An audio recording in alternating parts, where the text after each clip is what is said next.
Você já parou para pensar sobre como a Fórmula 1 consegue fazer 3 corridas em 3 finais de semana consecutivos de maneira tão fácil? A categoria é o topo do automobilismo. Como dizem, é um circo espetacular, sempre promovendo boas histórias a depender do contexto e boas corridas a depender do que acontece na pista. É uma verdadeira festa das corridas, sendo cada parte ou pecinha importante na construção de um evento tão complexo. No entanto, se a gente for parar para pensar sobre isso, vamos nos encontrar pensando também em como ela consegue fazer isso tão bem. Como 3 corridas seguidas ou até mesmo 2 em continentes diferentes. No vídeo de hoje eu vou te contar sobre isso, a insana e organizada logística da Fórmula 1. Antes de irmos diretamente ao ponto, já te aviso que a categoria consegue fazer isso em 2 modalidades diferentes. A partir de agora, vou te contar como ela faz isso dentro do mesmo continente e daqui a pouco também vou te contar sobre como ela faz em continentes diferentes. Mas fica tranquilo, vai ser tudo nesse vídeo aqui. A começar pelas corridas triplas ou duplas no mesmo continente, como é o caso da Europa. Montar um GP é uma tarefa extremamente complexa, mas a categoria consegue fazer isso de modo que parece fácil. Para isso, ela conta com uma organização interna única. Tudo começa antes da primeira corrida começar, quando os times empacotam tudo que não vai ser usado naquele GP e já adiantam o trabalho. Depois que a bandeirada é dada, enquanto alguns funcionários comemoram, outros já estão guardando e colocando as peças nas caixas e afins, sendo despachadas principalmente por caminhões que levam as coisas essenciais como os carros, os motores, até mesmo a parte da comida, pela terra, para outro país. O uso de caminhões se dá pelo baixo custo, além de que o continente europeu é um pouco menor. Então, como os países são mais próximos, as viagens são menos complexas, precisando apenas de um revezamento entre os motoristas por conta das altas horas de viagens para que tudo ocorra. Em questão de horas e depois das inspeções da FIA, que acontecem ao final de cada corrida, o autódromo já foi todo desmontado e todo o equipamento das equipes já estão pelo menos perto da divisa de algum país, rumo a mais um GP. Assim que chegam no país da segunda corrida, as equipes não podem tocar nas coisas até que todo mundo tenha os equipamentos presentes. Isso acontece porque eles não querem dar vantagem para uma equipe só porque o equipamento delas chegou primeiro. Quando elas são autorizadas, aí elas começam a desempacotar tudo e a montar aquele paddock colorido que a gente conhece. E isso tudo ocorre até a quarta-feira, 3 dias depois da corrida anterior. Basicamente, se desmontam o paddock e os boxes das equipes por completo, pegam a estrada e montam tudo de novo em outro país.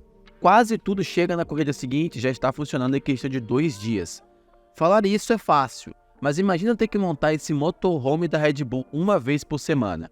Pois é, um tempo depois, já na quinta-feira, tudo já está funcionando e pronto para mais uma, e daí em diante, sexta, sábado e domingo, treino, quali e corrida. E claro, caso tenha alguma corrida depois dessas 2, repete-se o processo. Caso contrário, algumas partes podem ir à fábrica e depois retornarem a corridas depois. E sim, eles fizeram isso tudo durante a rodada tripla em Barcelona, Áustria e Reino Unido em 2024. Mas essa é a parte mais simples do processo.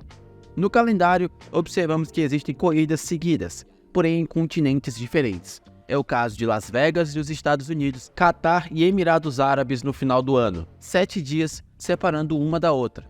Mas como a Fórmula 1 também consegue fazer isso? Para que isso ocorra, além de contar com a DHL, a transportadora parceira da Fórmula 1 nesse ponto da logística, eles funcionam seguindo uma organização diferente e mais complexa que a que eu acabei de te explicar. Meses antes da temporada começar, as equipes já montam kits que vão ser colocados em containers com itens que vão ser usados na base do time nas corridas, como cadeiras, itens de bar, itens que vão ser usados no motorhome, todos esses transportados por cargueiros. Sim, a maior parte desses itens vão pela água, um modo eficiente e menos poluente de fazer isso. São entre 3 a 5 kits que viajam entre os países que ficam mais longe uns dos outros. Todo início de ano as equipes preparam esses kits antes mesmo da temporada começar, e eles são distribuídos, boa parte, pelos países da Ásia e da América. Quando um kit é usado, ele é enviado para outro país. Então, um mesmo kit é usado em mais de uma corrida. Claro, a depender do prazo. O kit que vai para a Austrália também pode ser usado no Japão e na China. O do Bahrein pode ser usado em Abu Dhabi e também no Catar. E assim vai. Essa é a parte não essencial. Porque, diferentemente das corridas europeias, aqui existe uma divisão. A parte crucial ou essencial para uma corrida, como os carros, peças, reservas e afins, são enviados por aviões. Essas máquinas levam toda a parte sensível e importante para que uma corrida propriamente ocorra. E a outra parte, como eu disse, vão pelos cargueiros. E aí repete-se aquele processo que ocorre nas corridas europeias.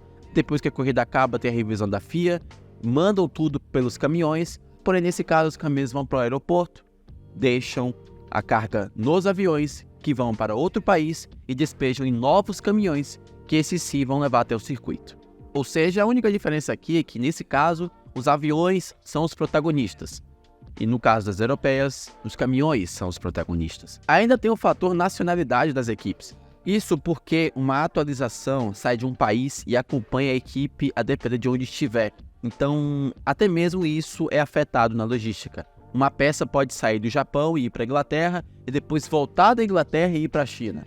Adicionando, no meio das peças essenciais ou não essenciais, ainda tem a parte dos combustíveis e pneus, mas esses são transportados de maneira separada. Sem falar dos equipamentos que fazem a transmissão das corridas, que também seguem o rumo natural dos transportes das equipes. Podem usar avião e também podem usar caminhões, a depender do continente ou da logística em si. E sobre os pilotos, alguns seguem a sua logística única, que é muito mais simples do que, claro, uma equipe de Fórmula 1. Enquanto alguns vão de voos particulares, com seu próprio jatinho e tudo mais, outros vão com os voos regulares mesmo, o voo que leva pessoas para lá e para cá, o mesmo que vale para nós, pagadores de impostos também. E quando chega na corrida derradeira da rodada dupla ou da rodada tripla, é possível que as equipes retornem seus equipamentos para a fábrica a fim de fazer alguns reparos. E também, claro, poder adicionar alguns elementos no carro que vão melhorar o desempenho e por aí vai. No fim, a Fórmula 1 é uma complexidade do início ao fim, desde criar os carros até transportá-los e até mesmo de fazer todo esse show acontecer e a gente assistir a quilômetros de distância. E esse é o vídeo de hoje, a complexa logística da Fórmula 1, que a própria faz parecer muito fácil. Comenta aqui embaixo a sua opinião, o que você achou de saber dessa história e saber de como funciona, de como a Fórmula 1 consegue fazer isso. 3 corridas em 3 domingos seguidos, não é para qualquer um, e fazer isso em 3 países diferentes não é para qualquer um mesmo. E eu sei que você achou esse vídeo útil. Se gostou, clica no like e se inscreve para ver mais vídeos meus aqui no F1. E eu te vejo no próximo vídeo, falando de Fórmula 1.